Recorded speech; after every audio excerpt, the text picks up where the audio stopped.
Hello दोस्तों, स्वागत है आपका अपने YouTube channel online easy study में। तो मैं आज आपको पढ़ाऊंगा संधियाँ। संधियों के बारे में जो है कुछ जान लेते हैं। पहले तो संधियाँ जो होती हैं वो तीन प्रकार की होती हैं: स्वर संधि, व्यंजन संधि और विसर्ग संधि। तो आज मैं आपको स्वर संधियों के बारे में पढ़ाऊंगा। तो स्वर संधियाँ जो होती है वो पांच प्रकार की होती है, यानी कि दीर्घ संधि, गुण संधि, वृद्धि संधि, यण संधि और अयाधि संधि। तो सबसे पहले आती है दीर्घ संधि। तो इसमें क्या होता है दोस्तों, इसमें जो आप पहचानने की ट्रिक क्या होती है इसमें, कि जो संधियाँ दी जाती है ना, तो उसमें जो है हमें क्या देखना होता है, केवल बड़ा आ, बड़ी ई और बड़ा उ। यानी कि ये तीनों अगर जो मिल जाए तो वो आपको जो है बिना देखे ही पहचान लेनी है कि ये दीर्घ संधि है। यानी कि इसमें देखिए, नवागत बड़ा आ रहा है, देवागमन बड़ा आ रहा है, विद्यालय बड़ा आ रहा है, जैसे विद्यार्थी इसमें भी बड़ा आ रहा है, तो ये इसमें बड़ा आ रहा है बार बार, तो ये है दीर्घ संधि। और एक उदाहरण देखते हैं, अतीब बड़ी ई आ रही है ये, कवींद्र इसमें भी बड़ी ई आ रही है, जानकीस इसमें भी बड़ी ई आ रही है, तो ये भी क्या हो गई, दीर्घ संधि।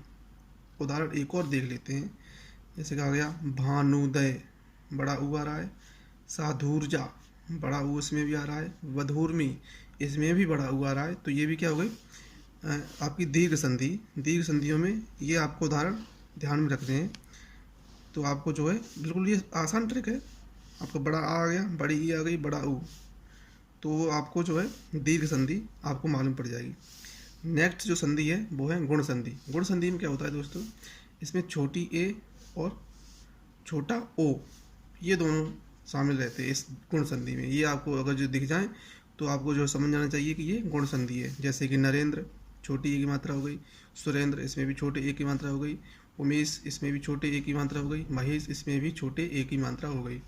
और एक उदाहरण देखते हैं, तो हितोपदेश ये बड़ा ओ आ गया यहाँ पर, हितोपदेश सॉरी छोटा ओ का, तो ये छोटे ओ की अगर जो मात्रा आ जाए तो वो गुण संधि हो जाती है। हितोपदेश, परोपकार ये भी छोटा ओ आ गया, महोदय इसमें भी छोटा ओ आ गया, तो ये आपकी जो है गुण संधि हो जाएगी। नेक्स्ट अगर जो देखें तो आती है वृद्धि संधि।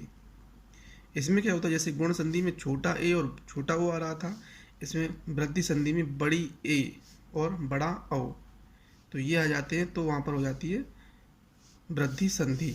अब आप इसका उदाहरण देखिए, जैसे कि सदैव यानी बड़े ए की मात्रा हो रही है, तो ये वृद्धि संधि में आ गया। मतैक्य, तथैव, तो ये सभी क्या है, ये वृद्धि संधि के उदाहरण ये हो जाएंगे। और ये नेक्स्ट उदाहरण देखते हैं, तो वनौषधि इसमें बड़ा ओ आ रहा है बार बार, परमोदय इसमें भी बड़ा ओ आ रहा है, महोषधा तो इसमें भी बड़ा ओ की मात्रा आ रही है, तो ये भी वृद्धि संधि हो जाएगी। ये मात्रा को आपको देखना है, उसी से आपको बिल्कुल क्लियर दिख जाएगा ये दीर्घ संधि है, गुण संधि है, वृद्धि संधि है।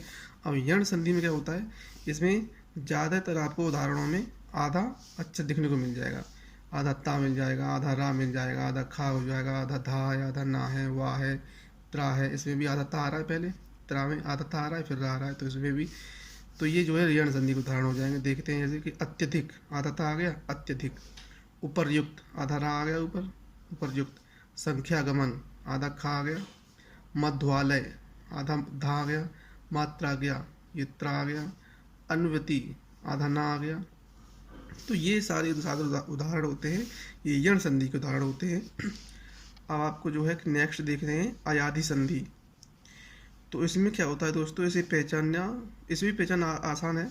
इसमें अय आ जाता है, आय आव ये भाव होते हैं, ये नहीं आएंगे, ये आपको भाव इसमें शब्दों में देखने को मिल जाएगा। जैसे कि नयन इसमें अय दिख रहा है, न य अय, अय आ रहा है, नयन, सयन स अय, इसमें अय का भाव आ रहा है इसमें, इन दोनों में, तो ये हो जाएगी अयाधि संधि।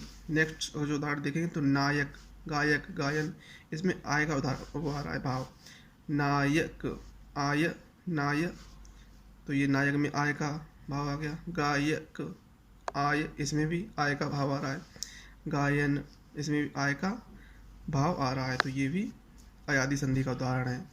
अब देख लेते हैं पावक, पावन, भावन इसमें आव का है, पाव आव, तो ये इसका उदाहरण हो गया अयाधि संधि का। पावन आव पाव, तो ये भी अयादी संधि का उदाहरण है। ये भावन आव, इसमें भी भाव आय, तो ये भी अयादी संधि का उदाहरण हो जाएगा। तो जो है एक बार फिर से देख लेते हैं। संधियाँ जो है 3 प्रकार की होती है, स्वर संधि, व्यंजन संधि और विसर्ग संधि। ये भी क्वेश्चन आ जाता है कि संधियाँ कितने प्रकार की होती हैं, तो ये 3 प्रकार की होती है। ठीक है, तो इम्पोर्टेंट वैसे तो स्वर संधि ही रहती है, क्योंकि इसी में 5 उदाहरण होते हैं। स्वर संधियों में 5 प्रकार की होती है, तो इसको ही जो है ज़्यादातर पूछ लिया जाता है। वैसे आती तो ये भी व्यंजन में आती है, विसर्ग भी आती है, लेकिन ज़्यादातर संधियाँ एग्जामों में ये स्वर संधि ज़्यादा देखने को मिल जाती है। तो दीर्घ संधि होती है, उसमें बड़ा आ, बड़ी ई और बड़ा ऊ देखना होता है, बस दीर्घ संधि मालूम पड़ जाएगी। फिर हो जाती है गुण संधि। गुण संधि में छोटी ए और छोटा ऊ, आसान है बिल्कुल याद करना। गुण संधि में छोटा ए और छोटा ऊ, तो ये पहचान सकते हो आपको। नरेंद्र है, सुरेंद्र है, उमेश है, छोटी ए आ रही है तो गुण संधि हो गई। छोटा ओ आ रहा है तो ये भी गुण संधि हो गई। अब नेक्स्ट अगर देखें तो वृद्धि संधि में क्या होता है, यहाँ पर छोटी ए आ रही थी, यहाँ बड़ी ए आ गई, छोटा ओ था इसमें बड़ा ओ हो गया, तो ये वृद्धि हो गई। पहले गुण था उसमें वृद्धि कुछ कर दी है, वृद्धि यानी कि एक मात्रा की इसमें वृद्धि कर दी है, गुण से आगे एक मात्रा की वृद्धि कर दी, तो ये वृद्धि संधि में बड़ी ए की मात्रा हो गई, इसमें भी हो गई, और ये बड़े ओ की मात्रा हो गई, तो ये वृद्धि संधि हो गई। यण संधि में आधा अक्षर आ जाता है, समय आधा आधा दिख रहा है, और भी आप उदाहरण जो भी उठा लेंगे उसमें ज़्यादातर आपको 90% आधे ही अक्षर आपको देखने को मिल जाएंगे। ठीक है, अब जाती अयादी संधि। अयादी संधि में क्या होता है, इसमें आए, आव, आए, ये आपको भाव शब्दों में दिख रहा है, तो ये जो है आपके 80% आपको यही 3 अगर जो भाव मिल गए शब्दों में, तो समझ लीजिए वो अयादी संधि हो जाएगी। ठीक है, तो ये है छोटी सी संधि। आई होप आपको पसंद आई होगी ज़रूर। तो अगर पसंद आई हो तो वीडियो को लाइक करें, सब्सक्राइब करें और दोस्तों के साथ शेयर ज़रूर करें। नमस्कार।